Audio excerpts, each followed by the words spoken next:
Hi, I'm starting a new series today on the things that are holding you back in business, and I'll tell you the number one thing.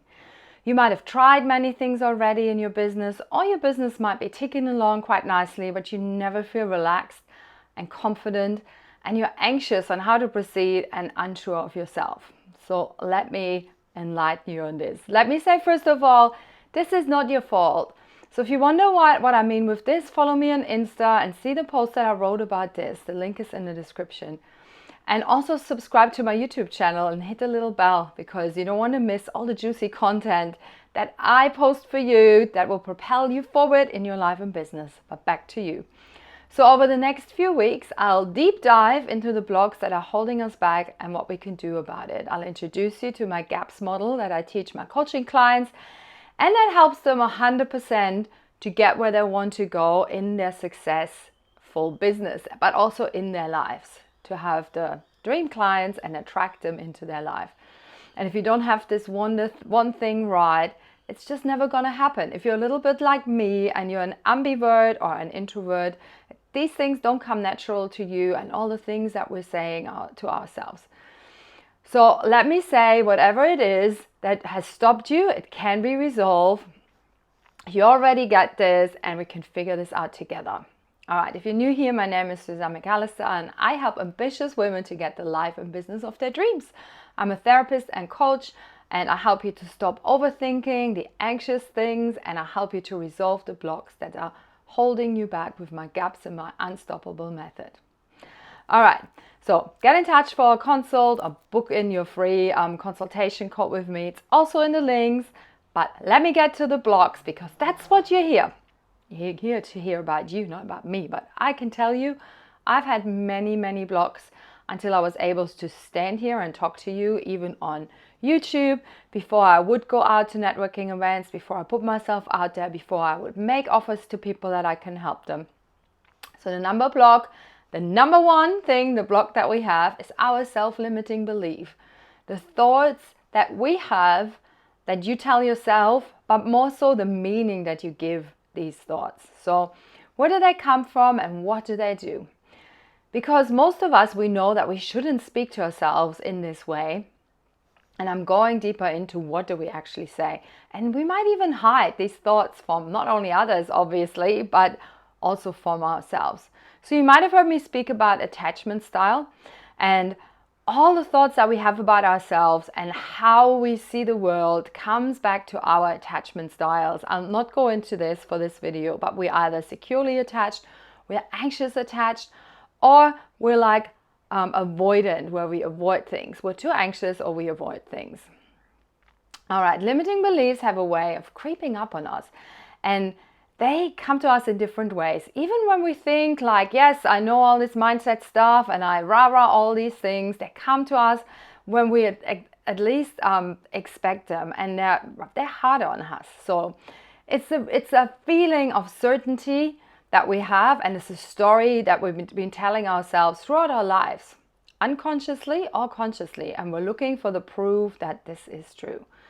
So my question to you is, if your beliefs have a powerful influence on your results, can you imagine how much personal potential you can create and unleash, and what you can accomplish if you believe that you can have this completely sustainable, supportive, nourishing belief system in yourself that you can have, right?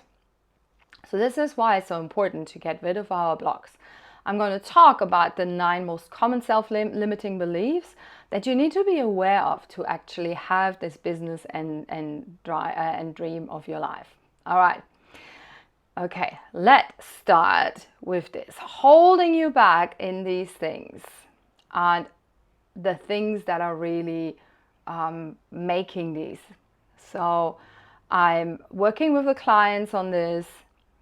And it's not that you tell yourself these things all the time. You're going to look closely at these things, and you'll be observing them and mindfully changing them, like in a good way, in a good pattern. All right. So one of the things is I shouldn't.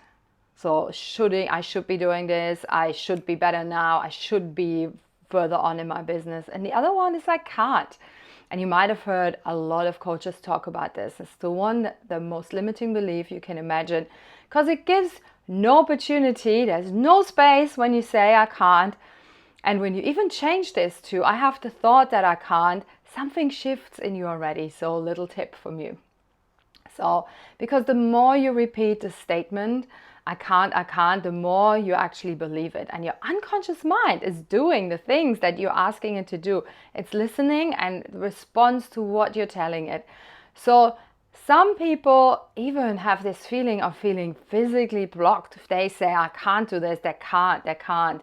So even using the phrase to yourself, not even like to saying it loud to others, is what are you saying is I'm unable to do this right now. So there's no such thing as you can't. This is because you always have a choice.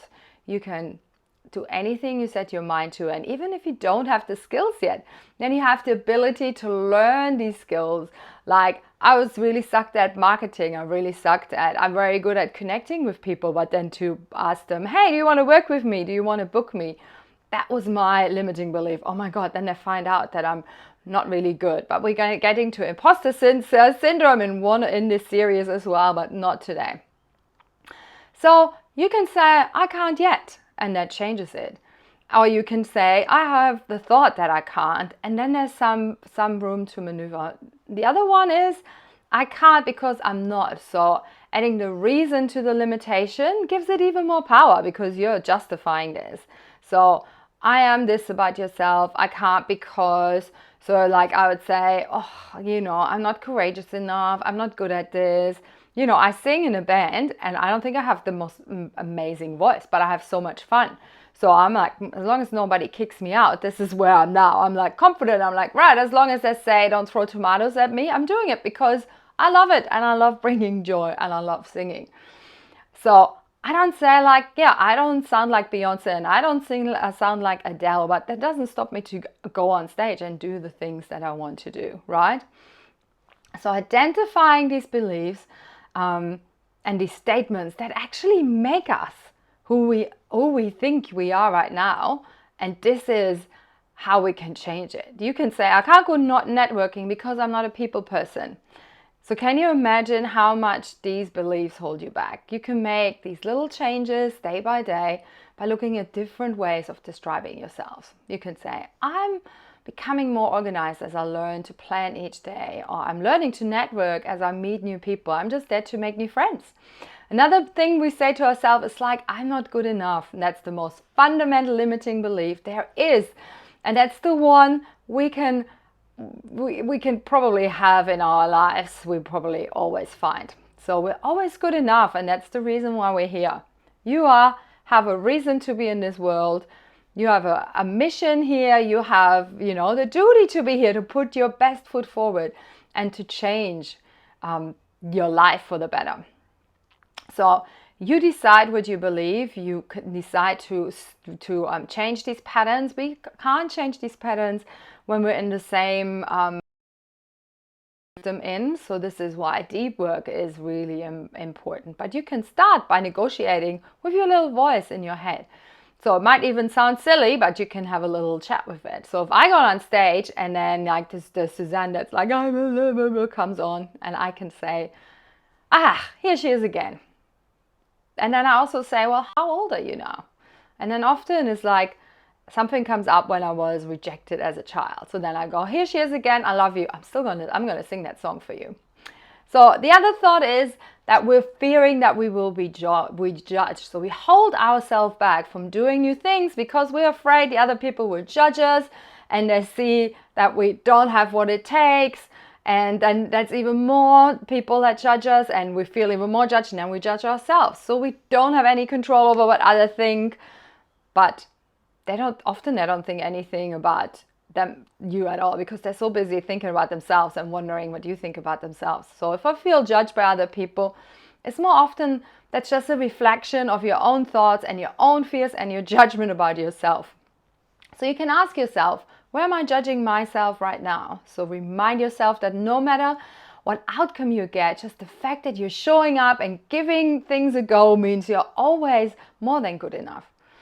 And then the killer of all is comparing yourself. I'm not as good as this person. I'm like, comparing yourself to others really freezes us in our tracks. It's a very limiting belief that, even like since social media comes up, like I can have an amazing time. I look at social media and I feel like I'm not good enough. They have the best life. They have the best business. So reminding yourself that we're all different. You're unique. You have strength and natural talents, and what you bring to the world, nobody else can bring to the world. That's, nobody does things perfectly, but we can complement each other. So I come from a mindset of abundance. So there's no less, then there's more out there for you. And the other thing that we tell ourselves is that I failed. And awesome if you failed, then you can learn something yourself and learn it again. But if you use your failure as an excuse to not going again, that's linked to the belief that you're a failure as a person, and that means that you avoid doing the things in the future. So the more you repeat that statement, the more you believe this to be true, and we don't want this. So we want to wipe that out. Because something hasn't worked out the way you wanted it to doesn't mean that you failed. So in NLP, when I help people to reprogram this, it's not failure, it's a feedback. It's feedback that so if we take all the emotions out of the failures that we had, then it's just a learning experience, isn't it? When you learned to walk, you didn't say, oh my God, I just fell down again and I'm not going to try to walk anymore, right? The other thing that we do is like we label ourselves, and we're so quick to do this. I've got a friend, and like she's the most magical, amazing woman, and she would say all the time, I'm such an idiot. And if you tell yourself that, stop right now, like all the labeling, and stop it. So even if you say something like, if it's funny and she's like, oh, I'm such an idiot, your unconscious mind is listening and responds and reminds and remembers this all the time. So making mistakes is not being an idiot, is it? And the fear of failure can keep you in your comfort zone, and that's not where you want to be. Mistakes are part of achieving success in your business and in your life. So banish this belief from your vocabulary and remind yourself that when you make a mistake, you're that much closer to where you want to be. Another thing is that we tell ourselves, I can never do this. Where that's a personal capability belief teamed up with a generalization. These things like avoid the things like always, never, everything, I'm never going to be good at this. So if you tell yourself you can never do something, then you're gonna avoid this at all costs, because it doesn't feel good when you receive lots of feedback and reminders about your inability to do it yet. So when you change this to yet, and you plan the small steps to show yourself what you actually can do, you give yourself more opportunity to expand your potential and your capability, because this is how we go. So we start to reframe these little things, the shoulds. It's really important to really catch yourself at this. All right, so back to the little attachment thing, the attachment style. This is where I start, like with my clients. We like figure out what their attachment style is, and then we start to heal this. And when we heal our attachment style, our relationships heal, our business goes to different levels, and we become so happy. So most children, so the first 2 years of our life actually distinguish how we see the world. So when that was a safe and trusting environment, that means you're securely attached and you don't often second guess people. You will yourself and others, and you believe the world is working to make things happen for you. So if you're anxious, that means you don't trust people so easy. You wonder why things don't happen. You need like this outward feedback from other people. You don't believe in yourself that very much, and you have a acute fear of rejection. So you want somebody that close to you that says, you'll be asking 10 people, should I go out with this guy? Should I do Facebook ads? Should I go to this networking event? What do you think?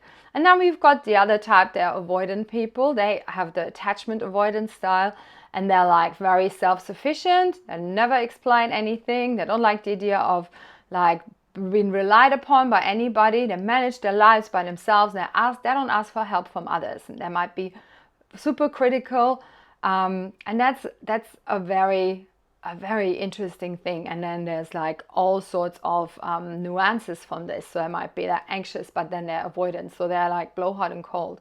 So that's not your fault. So all the limiting beliefs can be reprogrammed and reframed. We can heal your attachment style and the shoulds as well. So the bottom line is identifying and acknowledging your self-limiting belief is the second step after finding out your attachment style and starting healing on that. Because this is where you bringing back and you're calling back your power in your life. So blaming yourself can keep you stuck for years and years and years and really erodes your self-esteem and can cause you to go backwards. So hire somebody like a coach or a therapist that's skilled in this. For this month, I've got 3 spots more available. Have a chat how you could work with me. Go on my website, book a call completely free. It's not a sales call. I'll just help you to be clear. It's vital that we weed out these beliefs and the limiting things that hold us back to true empowerment and success. Well, you'll open up your full potential, and over time, your life and your relationship become limitless. You want lasting and sustainable success, and that's only possible from the inside out by making these changes to your belief system. All right, so make sure you subscribe to my channel if you made it to here. Hit the bell. Next week, I'm going to talk about the gap system of success. Thank you so much for being here with me, and I'll see you next week. Or I see you in one of a call. Just have a call with me. I'll have a chat. I'm not scary. It's a clarity call, and I'll help you to be clear on your next steps and what that would look like. All right. See you next week.